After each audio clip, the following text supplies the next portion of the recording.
هلو بنات، شلونكم؟ اليوم سويت لكم الطرشي بس على طريقتي اني، وهاي الاضافات اني من عندي ضفتها، بس الطعم مالته يجنن كلش طيب وراح يعجبكم. بالبداية لترين من الخل البدوي، خليت على 3 خواشيق من الملح الخشن، خليت الخيار، طبعا غاسلت الخيار، وخليت ثوم، وخليت لهانة. طبعا النار معلوكة هادئة، وخليتها ما قارب 35 دقيقة لحد ما صار بهذا الشكل.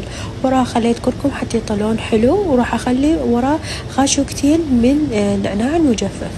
وهنا راح اديره اما برطمانات يا اما عندكم فد علبة نظيفة تخلوها بيها، اهم شي تكون العلبة نظيفة ومغسولة زين ومنشفيها من المي. بعد ما حركتها هاي التحريكة السريعة راح اخليها اني بالعلبة. بنات مثل ما قلت لكم هاي الاضافات انا سويتها من عندي، يعني هاي الحشوة المكدوس من عندي، جوز، دبس الفليفلة، ملح، شوية كركم وزيت الزيتون. اخلط هاي المكونات كلها كل زين، ووراها راح اخليها على الطرشي. طبعا فتت طعم ونكهة تجنن بنات، كلش رهيب هاي النوعية من الطرشي.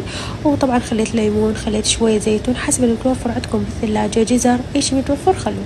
علينا وعليكم الف عافية، وتقدرون بنات تقدرون بنفس اليوم تاكلوا.